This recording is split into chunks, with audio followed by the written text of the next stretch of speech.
All right, so I wanted to make this video to document the build process for a little mini excavator that I'm making for my son Emery for his 4th birthday.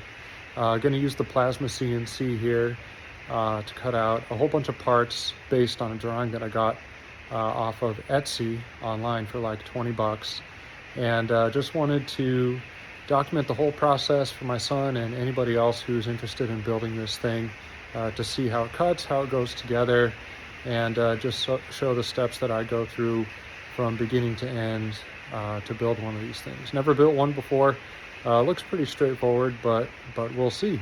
So the idea here is to set the camera up on time lapse, and we'll show all the plasma CNC cuts, and show the powder coating process, and show the assembly process, and that's it. So let's get started.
All right, you saw that we had trouble right off the bat with the plasma CNC torch height sensing not working right and starting to drag the piece around. I think I found the culprit. If we look at the piece here in sheet cam, it has to do with the track. So let's go ahead and look at that. There, so you see the track, and the issue is the way that they've got this line set up here.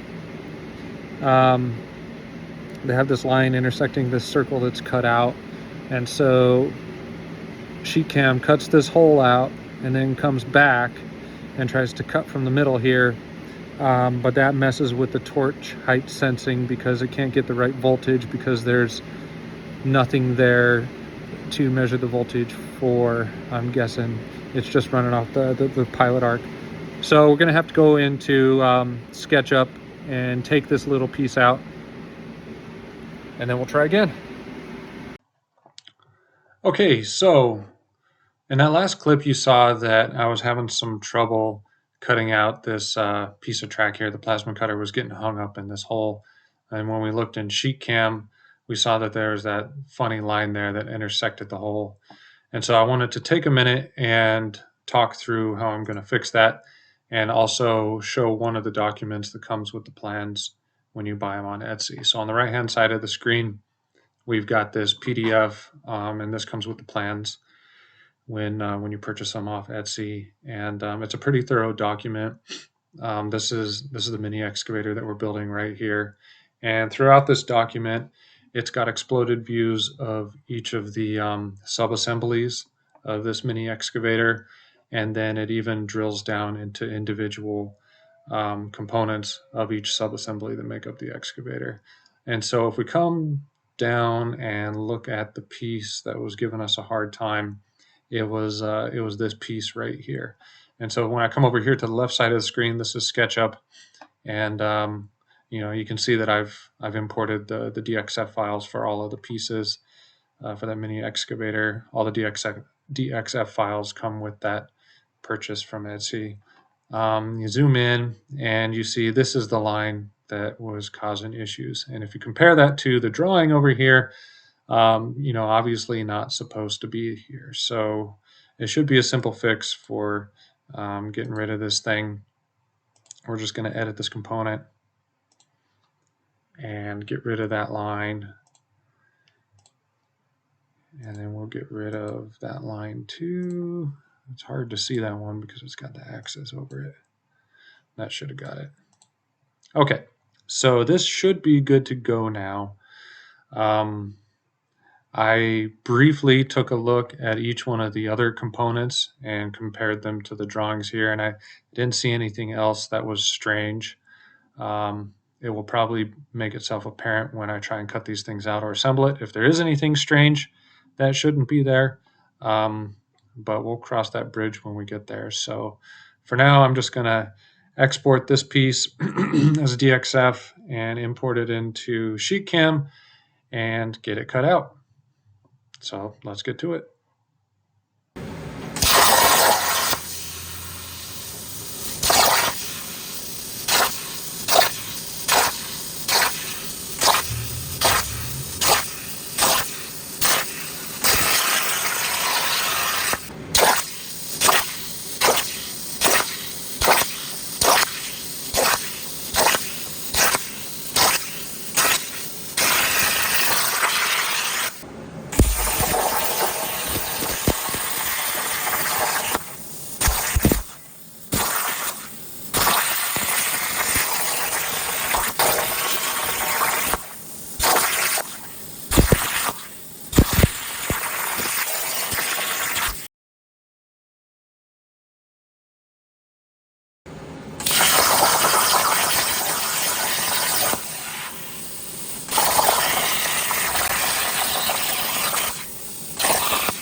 All right, so I got the slag removed from all of the big pieces you see behind me.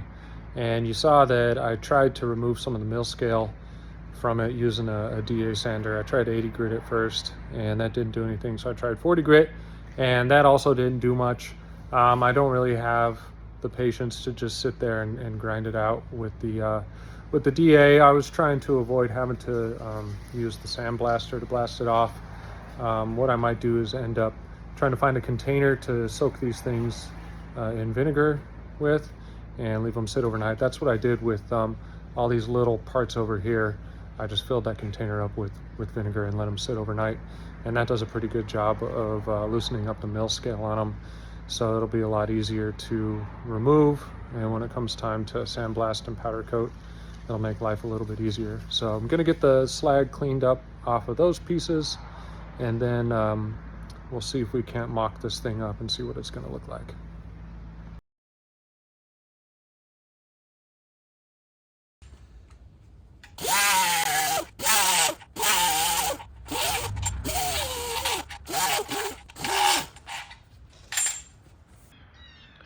All right, I'm gonna take a stab at bending up the track pieces.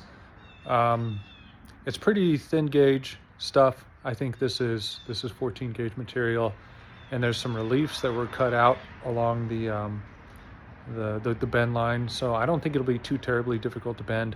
I've just got a piece of 1/4 inch scrap clamped down on top of where the bend is going to be, and I'm just going to try and do it by hand. Hopefully that works.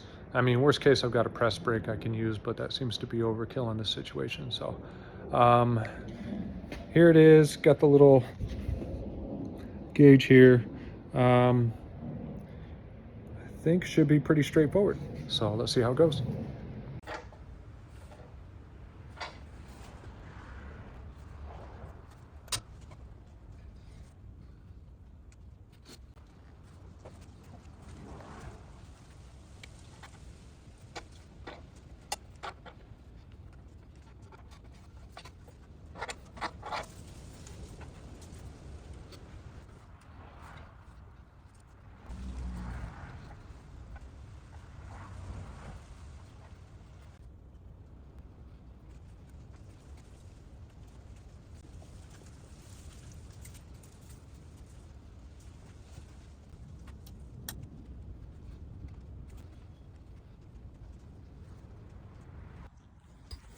All right, so that same approach worked for bending these brackets. These things go in the track like so, and then I imagine we just weld them up. Okay. Now, as far as the part that goes around here, this thing, it's a 2-inch radius. So I have an old 12 valve Cummins piston that happens to be 4-inch diameter, 2-inch radius. So I think I'm going to find a way to just bend it around there. I'm thinking maybe if I clamp it on top and then, I don't know, maybe I can bend this by hand. I might have to clamp it on its side like that. We'll see. I'll play around with it.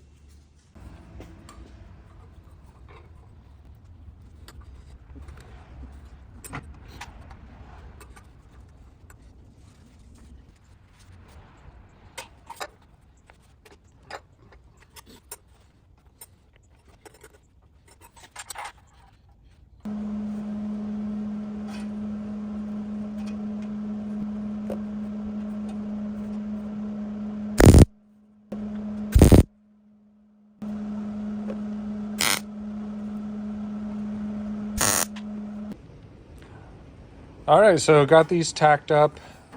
Ended up being kind of a pain. You saw in that clip, I kind of rigged up that piston and clamped it on there and ended up tacking these down. That was actually this one that was in the clip, and it fit pretty good. I didn't really have to do a lot of massaging to get that one on there. It lined up pretty well. This one, I ended up having to start tacking up here and then push it down with my hand, tack here, push it down again, tack here, and continue that until we got here. And there's a moderate sized gap that we'll have to fill, but it's doable. You know, all in all, I think it turned out fine. Then I tacked this little bracket in right there. So this track assembly is mocked up, tacked up, and move on to the next one. All right, so figured out a better way to bend these round pieces of track. So for anybody else out there wondering a better way to do this, if you put whatever you're wrapping it around, in my case this piston, in the vise along with the end of it here, and just smack it with a hammer very carefully. It ends up bending real nice. So I just finished doing this one, and if it's much better than doing it by hand. So just FYI.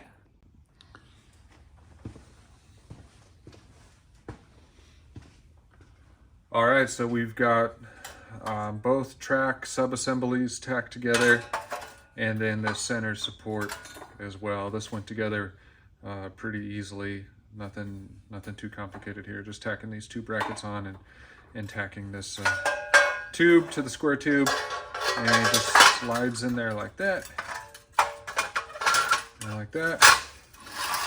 And then there'll be 4 bolts that hold this thing together. So pretty cool. Next up, gonna start building the main support assembly. So this just slides over like that, and we'll get a few brackets and gussets welded up to this, and take it from there.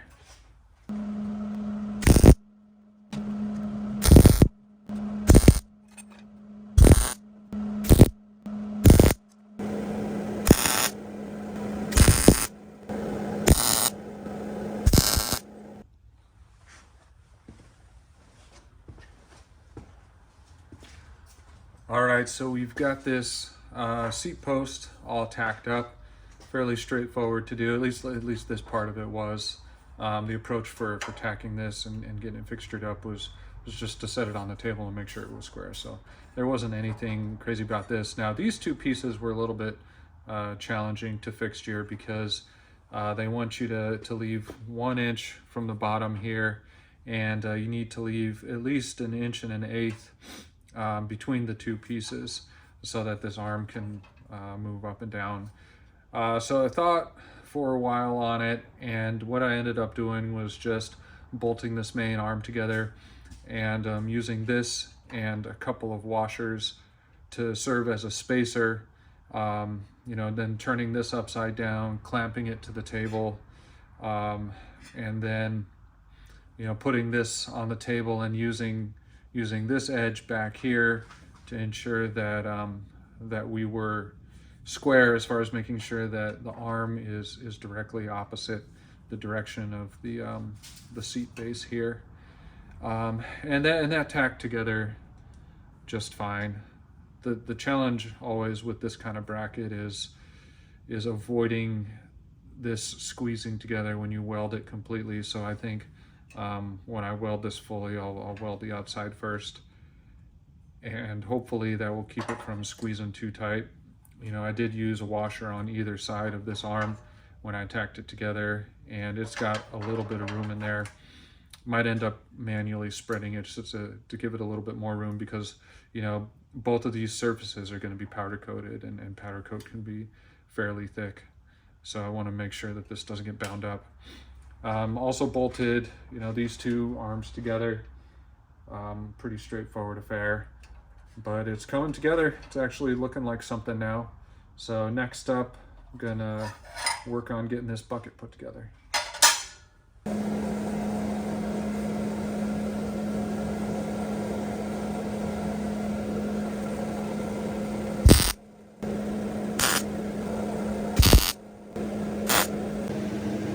Okay, so here's the method I'm using to bend the bottom part of the bucket around these side pieces.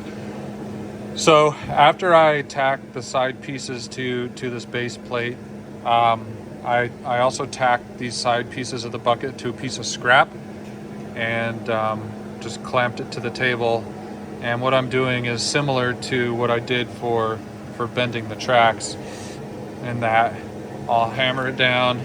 So I smack it down a little bit, and then you know, I'll tack the edge, you know, that is bent where it should be, and then again push it down, smack it with a hammer, and tack again, and hopefully continue that until I get somewhere around here, and then I'm gonna have to cut these tacks off from this piece of scrap. But at that point, it should be pretty straightforward to tack the rest of it up. It's not a super elegant solution, but it seems to be working so far.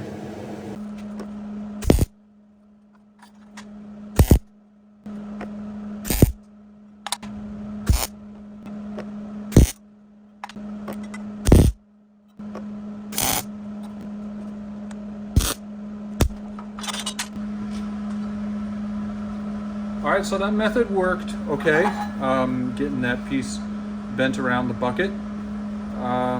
Yeah, it was pretty uneventful. Ended up getting a little bit out of square with one of these sides, but I was able to pull it close enough to not really be noticeable. And then we saw these tabs just getting welded on. A little bit of a struggle, a little bit awkward trying to get those things on there, but it should be fine. So next we need to move on to the handles. I think one of them is straight and then the other one is bent.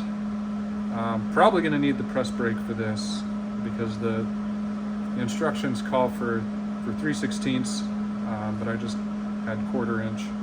So these are a little bit thicker, and these reliefs, I don't know if I'll be able to bend that by hand in a vise, so I might just stick them in the press brake. So let's get that done.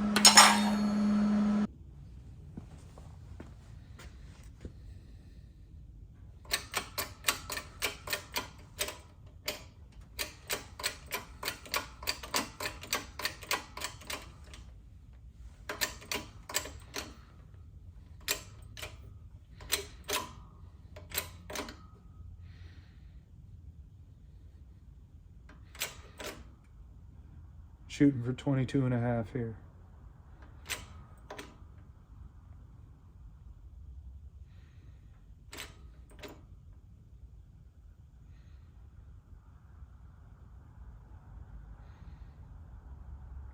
Perfect. Yeah, this one's not quite going to be on that mark, but we'll get pretty close. Hopefully I didn't do these backwards.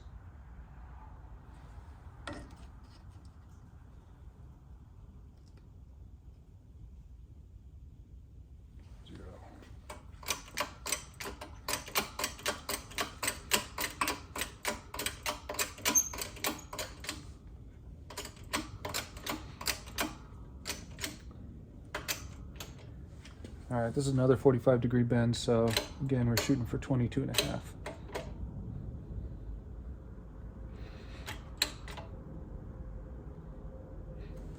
All right.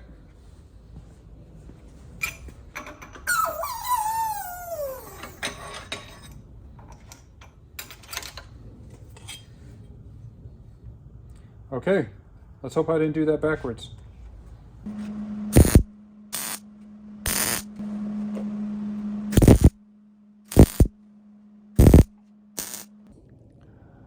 All right, this thing is officially mocked up.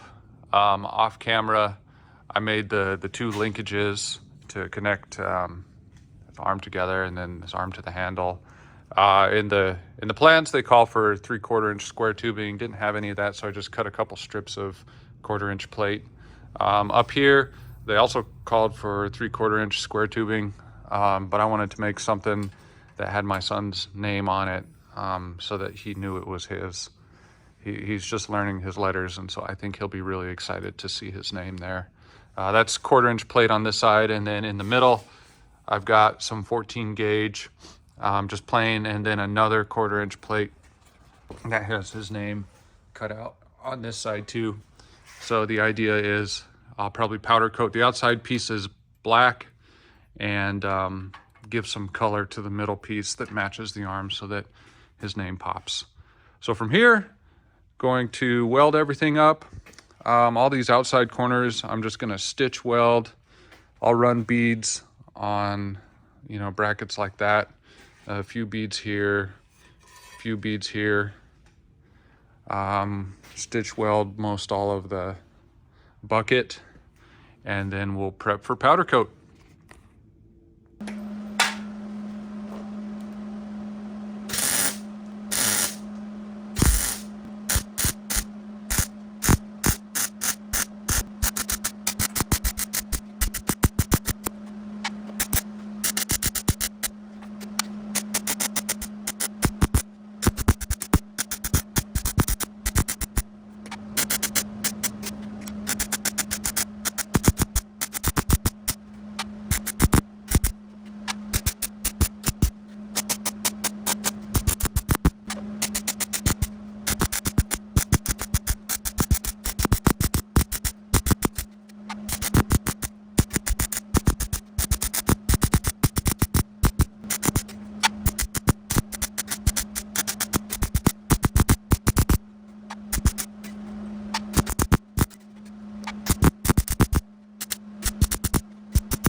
All right, well, I got most everything welded up, but then ran out of shielding gas. You see a bunch of porosity here.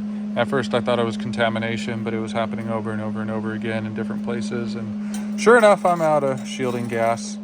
So I'll have to pick up some more of that. But everything welded up fine. I don't think I got much warpage or pull on these brackets, which, you know, this kind of bracket always worries me when I weld it. They always seem to move around. Tracks welded up just fine, and so did that base over there. I think all that's left to weld now is this seat base, and that's it really. So still got plenty of work I can do without being able to weld. I'll grind down all of these stitch welds so that they look real nice, and can still prep stuff for powder coat and get a lot of stuff powder coated. So that's what we'll do next.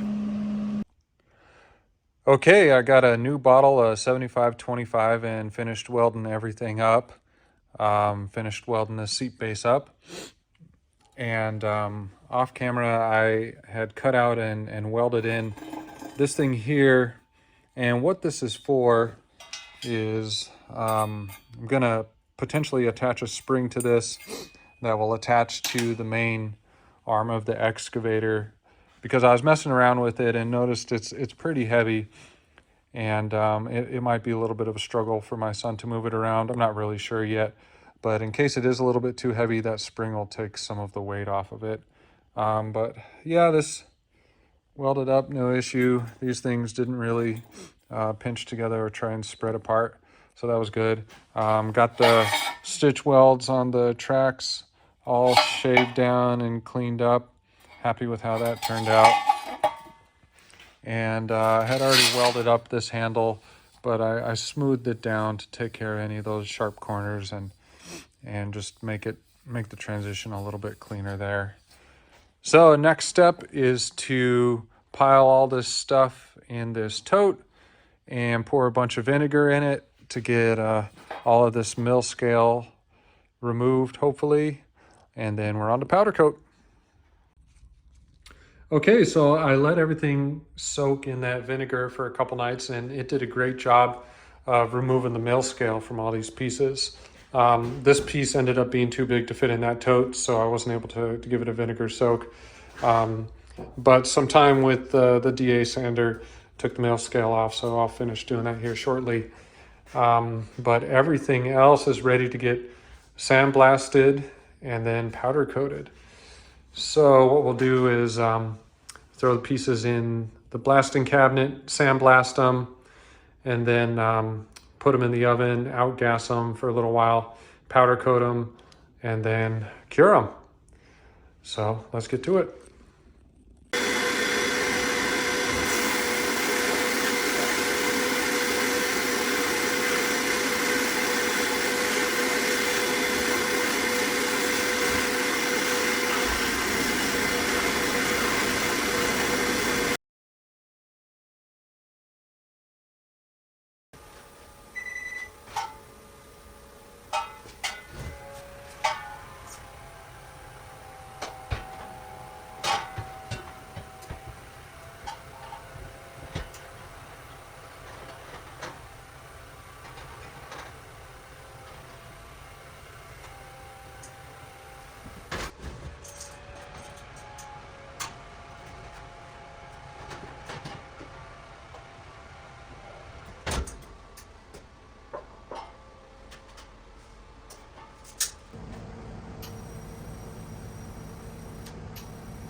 All right, so I got the final pieces of the excavator in the powder coating oven right now.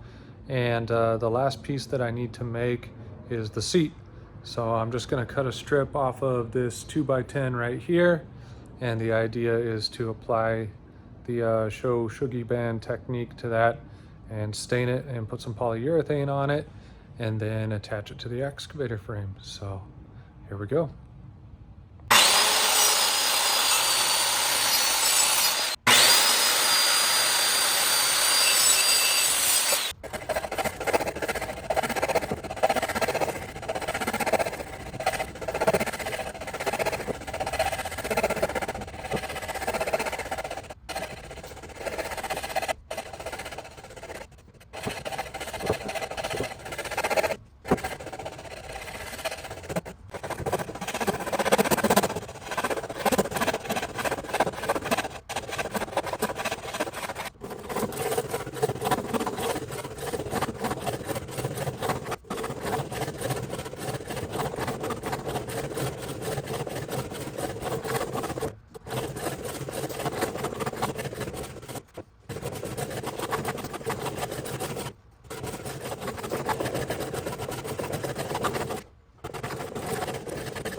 All right, got all the parts powder coated and the seat attached to the seat base, so all that's left to do is put everything together, so let's do it.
All right, that's it. Thanks for watching. Emery, happy birthday. I love you, buddy.